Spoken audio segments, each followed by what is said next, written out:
Bonjour, quoi. Ça y est, nous plongeons en carême. Donc, Pâques approche.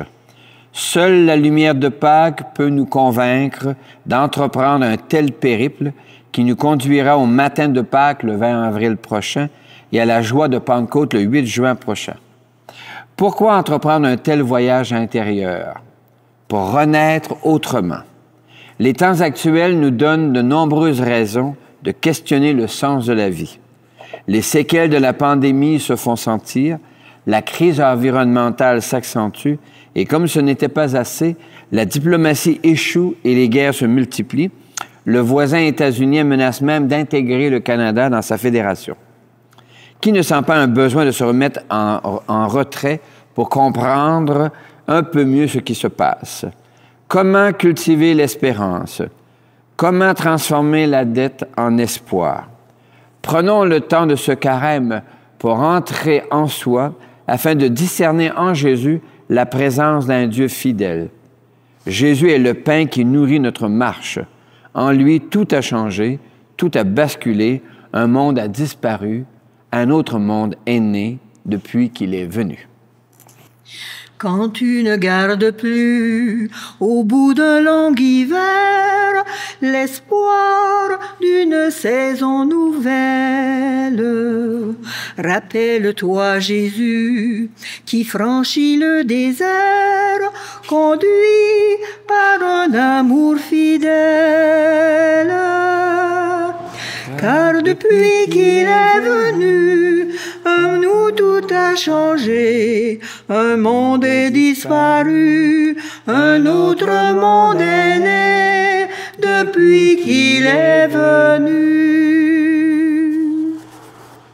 Depuis qu'il est venu, depuis qu'il nous appelle et nous fédère à sa famille, au nom du Père et du Fils et du Saint-Esprit. Amen. Prions.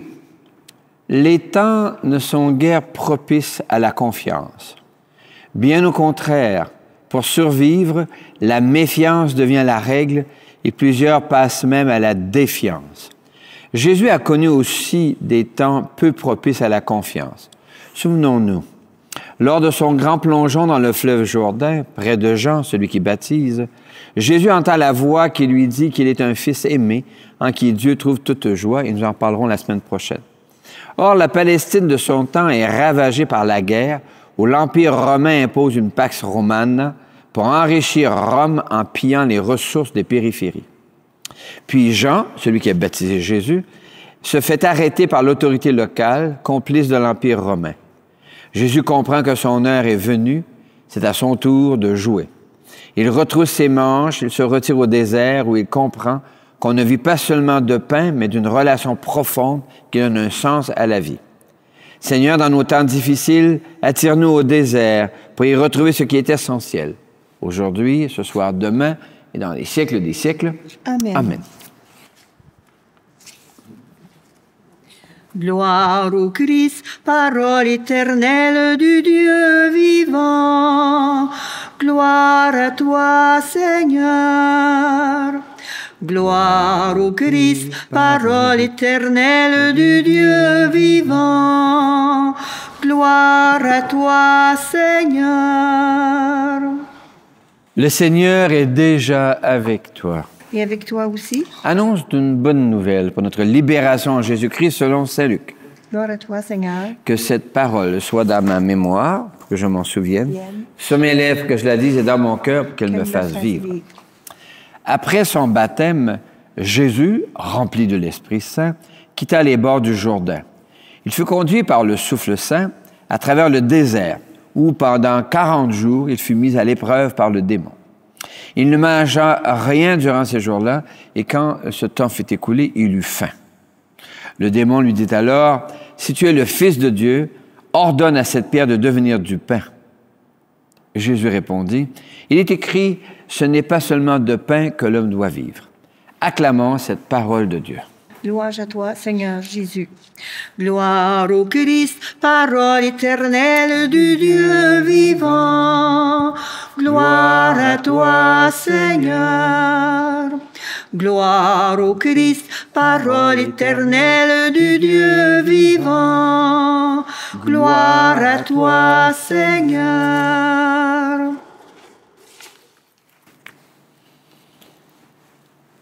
Vous êtes-vous déjà retiré dans le silence? Peut-être sur la route de Compostelle, en forêt, sur le bord du lac. Et lorsqu'on rentre en silence, quelque chose se passe en nous. On a à faire le point. Et ce qu'on appelle les démons intérieurs reviennent cogner à la porte. Et puis, là, on a le point à faire le point profondément. Et c'est cet exemple-là qui sert à liturgie à faire le carême. S'arrêter pendant quelques jours, comme au désert, pour refaire le point, se recentrer, ralentir un peu le rythme de la vie. Alors, cette année, nous vous proposons un carême à 2 volets. D'abord, un volet plus simple, plus abordable, à mon avis, c'est une espérance à cultiver. Puis, nous regarderons le deuxième volet, transformer la dette en espoir. D'abord, donc, une espérance à cultiver. Oh, ce monde est difficile, il est dur d'espérer. Mais comment on peut le faire? D'abord, c'est en choisissant, je dirais, 2 éléments qui nous habitent profondément. D'abord, la vie. Choisir la vie plutôt que la mort. Choisir la vie. Et choisir l'avenir. Une vie qui nous pousse vers l'avant. L'espérance est une vertu théologale qui nous pousse vers l'avant, le devenir. Pour cultiver l'espérance, je dirais 3 petites pistes toutes simples en carême. D'abord, s'exercer à identifier ses désirs et vérifier comment le combler simplement avec sobriété. Et de quoi avons-nous besoin en profondeur? De ta présence, bien sûr, manger, avoir un peu de chaleur dans le foyer, etc. Deuxième piste, agir de manière à susciter une joie simple. Une simple joie. Le bonheur de te rencontrer, un sourire partagé, une main tendue, une lettre griffonnée, un mot, un appel. Susciter une joie simple. Et enfin, s'exercer à prendre la parole, à agir de manière à libérer les autres, à leur donner confiance, à inspirer le courage d'être ensemble. Ce qui nous amène au deuxième volet du carême, celui de l'Organisation catholique pour le développement et la paix. Alors, nous savons que les pays riches ont endetté les pays pauvres et exploitent leurs ressources. Notre Église a le courage de proposer de transformer la dette en espoir. Notre Organisation catholique pour le développement et la paix s'engage en notre nom. Sans doute en regardant les nouvelles ou en lisant ou en réfléchissant sur la situation dans le monde, vous êtes-vous dit, si je pouvais être là dans tel pays, au Liban, en Palestine, je pourrais faire quelque chose. Mais là, je suis ici, qu'est-ce que je peux faire? Comme disait Yvon Deschamps, qu'est-ce que tu veux qu'un gars fasse? Eh bien, notre Église a inventé l'Organisation catholique pour le développement et la paix pour nous donner des mains et des pieds pour agir en notre nom. Alors, tout au long du carême, je vous rappellerai cette dimension d'action, une espérance à cultiver, et l'une des espérances pour l'avenir du monde, c'est de transformer la dette en espoir. Tu nous guideras au chemin de vie, c'est le chant que nous allons entendre, se laisser guider par le Seigneur sur un chemin de vie et d'avenir. Tu nous guideras au sentier de vie, tu nous ouvriras ta maison, Seigneur. En ce carême, l'Église te propose un Dieu qui offre le pain de son alliance pour soutenir ta quête de sens et cultiver en toi l'espérance. Son amour, comme celui des parents, fait les premiers pas. Toi, le crois-tu? Oui, je le crois. En ce carême, l'Église te propose Jésus comme celui en qui un nouveau monde est né. En Jésus, toi aussi, tu peux renaître autrement. Toi, le crois-tu? Oui, je le crois. En ce carême, l'Église te propose un Dieu qui marche avec toi, qui croit en toi, qui peut transformer tes dettes en espoir. Toi, le crois-tu? Oui, je le crois. Je crois, Seigneur, tu es source de vie. Je crois, Seigneur, tu es source de vie. Je crois, Seigneur, tu es source de vie. Le sens de notre vie n'est pas caché dans quelque horoscope chinois ou autre. Dieu nous confie notre vie pour que nous lui donnions du sens. Mais la quête de sens est souvent difficile, assourdie par les bruits de l'existence. Seigneur, il m'est souvent difficile d'entrer en moi, d'entrer en carême, pour y détecter ta présence et cultiver l'espérance. C'est toi qui es parole de vie et pain de vie, mais je choisis souvent des paroles autres et le pain des jeux. Je m'agenouille devant toi, Seigneur, me voici, Seigneur, accueille-moi et pardonne-moi. Seigneur, toi notre Père, prends pitié de nous. Ô Christ, toi notre frère, prends pitié de nous. Seigneur, toi qui nous aimes, prends pitié de nous. Seigneur, toi qui nous aimes, prends pitié de nous. Seigneur, je te présente nos demandes. Fais-toi proche de nous en ce temps de carême. Oui, Dieu très bon, entends notre prière. Dieu très bon, entends notre prière.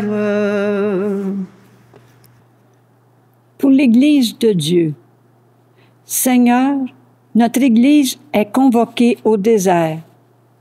Nombre de familles ont déserté nos rassemblements pour toutes sortes de raisons. Un pèlerinage d'espérance s'ouvre devant nous. Nous te prions, Seigneur, afin que ce temps de désert amène notre Église à cultiver l'espérance. Chantons.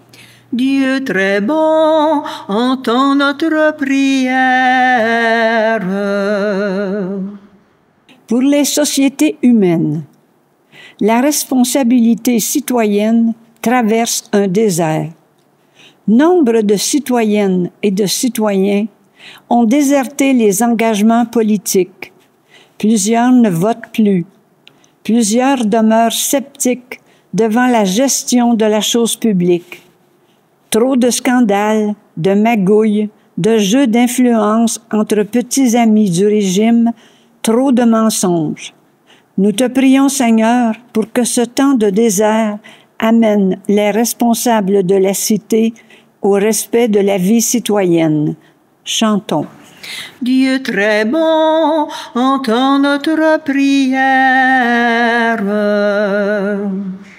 Pour les jeunes et les aînés, Seigneur, nos jeunes sont forcés de traverser des déserts pour lesquels nous ne les avons pas préparés. Désert des incertitudes, désert des contacts limités, désert de la tendresse cadenassée. Nous te prions, Seigneur, afin que ce temps de désert donne à nos jeunes le goût de se retrousser les manches, de réinventer le monde, de renaître autrement. Chantons. Dieu très bon, entends notre prière. Pour nos communautés, Seigneur, partout dans le monde, les petites communautés vivent dans les déserts de l'éloignement et de l'isolement. Les puissants de ce monde veulent globaliser notre planète au détriment de la vie locale. Nos villages rapportent peu de choses dans la colonne des profits ou dans les caisses des partis. Nous te prions, Seigneur, afin que ce temps de désert réveille dans les petites communautés l'importance de transformer les dettes en espoir. Chantons. Dieu très bon, entends notre prière. Seigneur, au désert, nous pouvons découvrir que l'on ne vit pas que de pain. Apprends-nous les chemins d'une autre manière de naître, ce soir, demain, dans les siècles des siècles. Pour renaître autrement, il importe de se nourrir au pain qui communique la vie éternelle, Seigneur, donne-nous ce pain. Donne-nous, Seigneur, donne-nous le pain de la vie éternelle. Donne-nous, Seigneur, donne-nous le pain de la vie éternelle. Toi qui as nourri ces gens qui avaient faim, tu les as comblés au-delà de leur faim.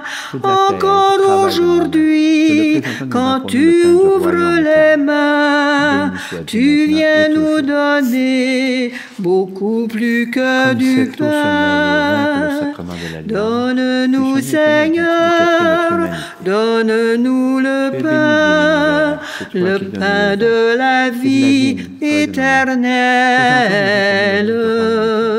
Donne-nous, Seigneur, donne-nous le pain de la vie éternelle.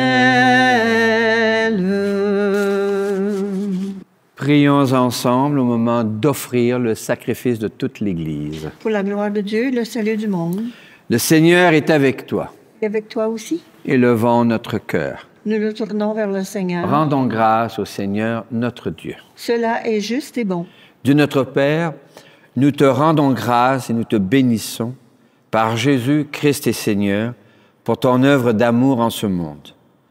Notre humanité est encore désunie et déchirée.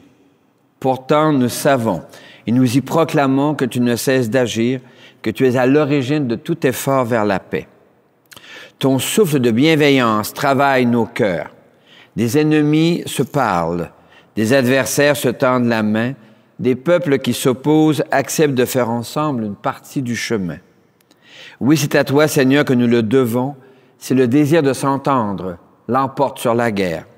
C'est la soif de vengeance fait place au pardon, et c'est l'amour triomphe de la haine. C'est pourquoi nous pouvons toujours te rendre grâce et te bénir en unissant nos voix à celles qui te chantent unanimes dans les cieux. Saint Seigneur est ton nom, au plus haut dans les cieux. Béni soit celui qui vient, Jésus-Christ le Seigneur. Cieux et terre sont remplis, ta joie brille en nos cœurs. Acclamons, acclamons et louons le Seigneur. Oui, tu es Saint Seigneur, et tu peux encore sanctifier. Envoie le souffle de ton espérance sur ce pain et sur ce vin, afin qu'ils deviennent pour nous et devant nous le corps et le sang de Jésus, le Christ, notre Seigneur. La veille de sa passion, pendant le repas, il prit du pain. Il te rendit grâce, il le bénit, il le rompit de ses propres mains, et il le donna à ses proches en leur disant, « Prenez et mangez-en tous. Ceci est mon corps livré pour vous. »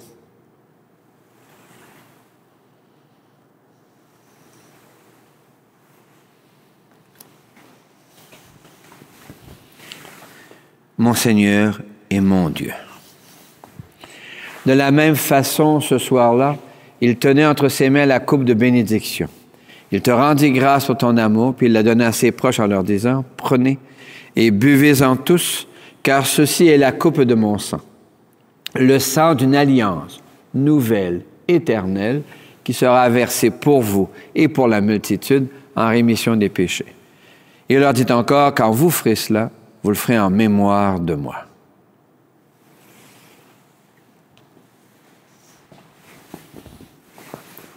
Mon Seigneur et mon Dieu. Gloire à toi qui étais mort, gloire à toi Jésus, gloire à toi qui es vivant, gloire à toi ressuscité, viens revivre en nous aujourd'hui et jusqu'au dernier jour. Et nous te prions, Seigneur, pour le pape François dans sa maladie. Nous prions également pour notre évêque, avec les soucis qu'il porte pour le diocèse d'Amos et de Rouyn-Noranda. Nous te prions avec les familles qui portent des deuils, dont la famille de Réal Hamelin, Denise Lecomte, Jean-Maurice Robillard. Enfin, nous te rendons grâce avec ceux et celles dont nous portons les prénoms, dont Marie et Joseph, Anne et Joachim, Saint Jean-Baptiste, Marguerite Bourgeois, les saintes et les saints de vos familles, en Jésus le Christ, notre Seigneur.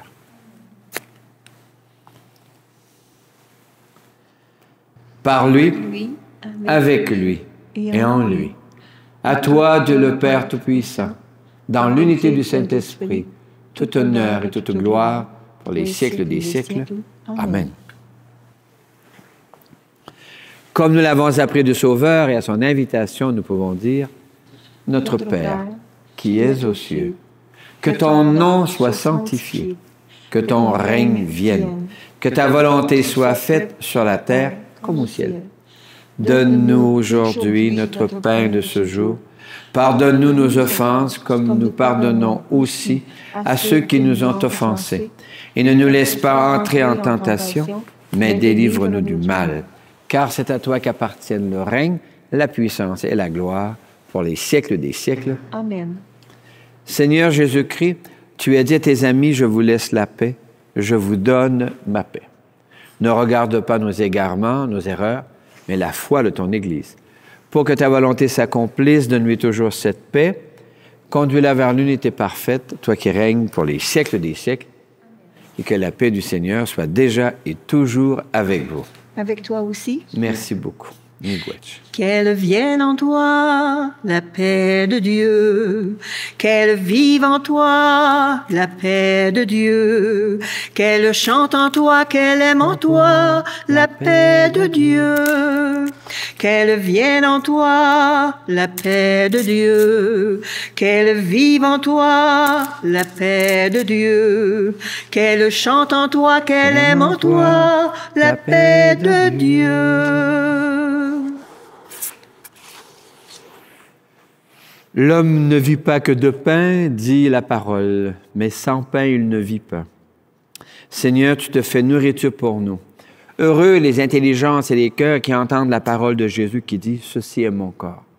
Viens Seigneur en nous pour y cultiver l'espérance et transformer nos dettes en espoir. L'agneau de Dieu, il enlève les péchés du monde. Seigneur, je ne suis pas digne de te recevoir, mais dis seulement une parole, je serai guéri. Que le corps et le sang du Christ nous gardent pour la vie éternelle. Amen. Amen.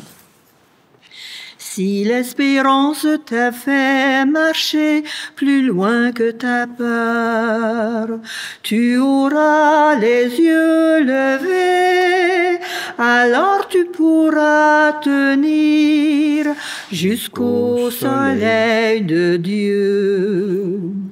Si la colère t'a fait crier justice pour tous, tu auras le cœur blessé, alors tu pourras lutter avec les opprimés. Si la misère t'a fait chercher aux nuits de la faim, tu auras le cœur ouvert, alors tu pourras donner le pain de pauvreté. Si la souffrance t'a fait pleurer des larmes de sang, tu auras les yeux lavés, alors tu pourras prier avec ton frère en croix.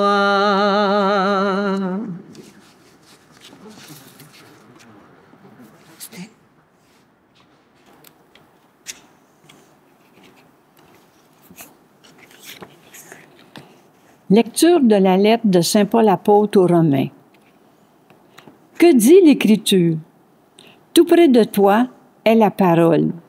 Elle est dans ta bouche et dans ton cœur. En effet, si de ta bouche tu affirmes que Jésus est Seigneur, si dans ton cœur tu crois que Dieu l'a ressuscité d'entre les morts, alors tu seras sauvé, car c'est avec le cœur que l'on croit. Parole du Seigneur. Est-il possible de vivre de la gratitude dans les déserts de la vie, dans les temps de silence et de retraite? Oui, c'est au désert que dans le silence que l'on peut recentrer le regard sur sa vie. C'est au désert et dans le silence que se font les discernements pour choisir les valeurs qui déterminent les décisions à prendre. Oui, c'est au désert et dans le silence que se développe une relation à Dieu. Oui, dans les déserts où les incertitudes du temps nous poussent, Dieu peut aussi nous y rencontrer afin de cultiver l'espérance et transformer nos dettes en espoir. Merci Seigneur, Maranatha. Merci Seigneur, Maranatha. Merci Seigneur, Maranatha. Merci Seigneur, Maranatha. Merci Seigneur. Et l'un des symboles de l'espérance que nous connaissons tous, c'est les semis. Semer, c'est prendre le temps de jeter en terre quelques graines dont nous savons par la culture et l'espérance qu'elles donneront leurs fruits. Espérer que quelque chose sortira et produira son fruit. Symbole de l'espérance à cultiver. Le Seigneur soit avec toi. Que le Dieu fidèle se manifeste dans ton désert. Qu'il se fasse pain de vie, qu'il nourrisse et renforce son alliance avec toi. Puisses-tu choisir d'agir de manière à cultiver l'espérance et à transformer les dettes en espoir. Que Dieu lui-même te garde et te protège, au nom du Père et du Fils et du Saint-Esprit. Amen. Joyeux carême. Tout recommence. Tout recommence en Jésus-Christ. Prenons la route qui nous mène à lui. Prenons la route du désert où nous attend dans le silence un Dieu qui cherche un cœur ouvert pour lui offrir son alliance. Car au désert, tout recommence, tout recommence en Jésus-Christ. Prenons la route qui nous mène à lui.